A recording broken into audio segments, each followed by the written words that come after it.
जंगल में कई दिनों से लगातार बारिश हो रही है।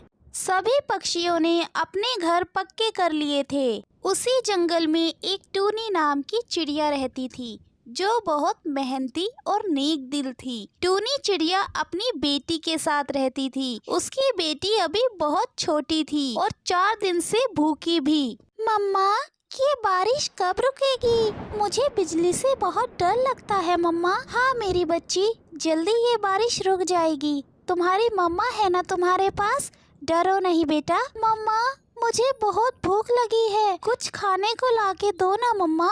टूनी अपनी बेटी को अब और भूखा नहीं देख सकती थी। वो बारिश में ही अनाज की तलाश में निकल जाती है। जब तक टोनी अनाज ढूंढती है, तब तक आप इस फिल इन द ब्लैंक्स का सही जवाब कमेंट सेक्शन में बताइए। जंगल में तूफान रुकने का नाम ही नहीं ले रहा था। टोनी को कहीं भी अनाज नहीं मिलता।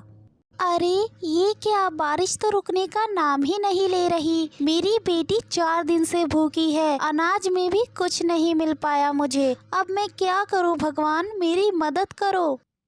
टूनी चिड़िया बहुत परेशान थी और अपने घर खाली हाथ ही लौट जाती है। अगली सुबह मौसम बिल्कुल साफ हो जाता है और टूनी चिड़िया फिर से अनाज की तलाश में निकल जाती है। तभी वो देखती है कालू कौवा अपनी मटर में से खराब मटर के बीज छांटकर फेंक रहा था। ऐसा करती हूँ, इन खराब मटर के बीजों को मैं अपने घर ले जाती हूँ। इन खराब मटर में से जरूर कुछ अच्छे मटर निकल जाएंगे और इन्हें मैं अपने खेतों में लगा दूंगी। पर पहले मैं अपनी बेटी के लिए कुछ खाने को ले लेती हूँ। टूनी अपनी बेटी के लिए आम लेकर आती है। वो 4 दिन से भूखी जो थी, टूनी की बेटी आम को बहुत चाव से खाती है। उसके बाद टूनी चिड़िया अपने खेत पहुंच जाती है और उन खराब मटर के बीजों को अपने खेतों में लगा देती है। कुछ दिन बाद चिड़िया की मटर बहुत अच्छे से उग जाती है। टूनी बहन, तुम्हारी फसल तो बहुत जल्दी बड़ी हो गई है। अब तुम ऐसा करना, जब ये मटर अच्छे से उग जाएगी तब तुम मुझे इन्हें बेच देना। मैं मटर के अच्छे पैसे तुम्हें दे दूंगी। ठीक है टुनटुनी बहन, मैं ये फसल आपको ही बेचूंगी, बस आप मुझे इसके अच्छे दाम चुका देना। तभी पेड़ पर बैठा कालू कौवा दोनों की बातें सुन लेता है और घर जाकर काली कौवी को सब कुछ बताता है। मेरे साथ ये तो बहुत गलत हुआ। मुझे अपने मटर के बीजों को ऐसे नहीं फेंकना चाहिए था। उस टूनी ने उन बीजों से अपनी खेती कर ली। अब वो तो मटर को सस्ते दामों पर बेचेगी और उसके सारे मटर बिक भी जाएंगे। मैं तो बाजार में मटर थोड़ी महंगी ही बेचता हूँ। मेरी मटर तो अब कोई भी नहीं खरीदेगा। मैं तो बर्बाद हो गया। अब मैं क्या करूँ, तुम ही कुछ बताओ मुझे। कालू जी, आप चिंता मत कीजिए, मेरे दिमाग में एक आइडिया आया है। आप बाजार जाइए और कीटों की दवाई लेकर आइए और उन कीटों को ले जाके चिड़िया के खेतों में डाल दीजिए। वो कीटे सभी मटर को खराब कर देंगे, जिससे आपको कोई घाटा भी नहीं होगा और आपकी दुकान बहुत अच्छे से चलेगी। तभी काला कौवा बाजार से कीटों की दवा लाके चिड़िया के खेतों में छिड़क देता है। उसके कुछ ही देर बाद आसमान में काले बादल छा जाते हैं और बहुत तेज बारिश हो जाती है। टूनी का घर तूफान में बहुत बुरी तरीके से हिलने लगता है। बेटा, लगता है तेज तूफान आया है, हमें इस घर से बाहर जाना होगा, वरना इस घर के साथ हम भी बारिश में डूब जाएंगे।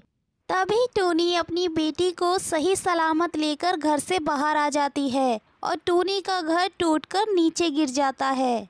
मम्मा मम्मा, अब हमारा घर भी नहीं रहा, अब हम कहाँ रहेंगे?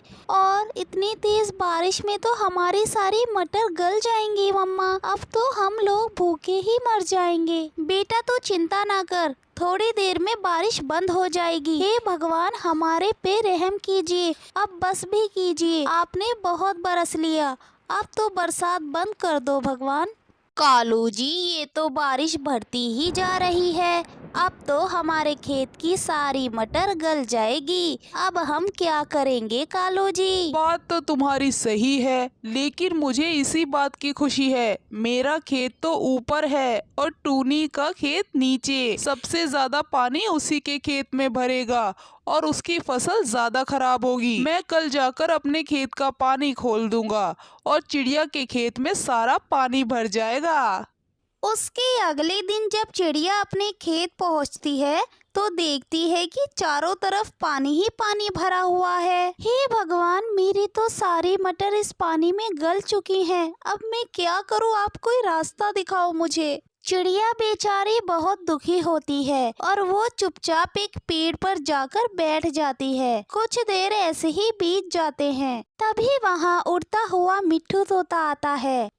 टूनी चिड़िया, क्या हुआ? तुम इतनी उदास क्यों हो? तोता भाई, मैं आपको क्या बताऊं, मैंने मटर की खेती की थी। कल रात तेज बारिश की वजह से मेरी सारी मटर गल गई। चिड़िया, तुम चिंता ना करो। पिछले महीने मेरे पास खाने को अन्न का एक दाना नहीं था। आपने मुझे अन्न का दाना लाके दिया था। मैं आपका ये एहसान अभी तक नहीं चुका पाया हूँ। अब वक्त आ गया है ये एहसान चुकाने का। चिड़िया बहन, क्यों ना इस बार आप अपने खेत में धान की फसल उगाएं, उसके बीज मैं दे दूंगा आपको। अगले दिन टूनी अपने खेतों में धान की खेती करती है और कुछ दिन ऐसे ही बीत जाते हैं। चिड़िया के खेतों में अब धान की फसल अच्छे से उग आती है। चिड़िया उन्हें देख बहुत खुश हो जाती है। अब उसकी सारी परेशानियां दूर हो गई थी।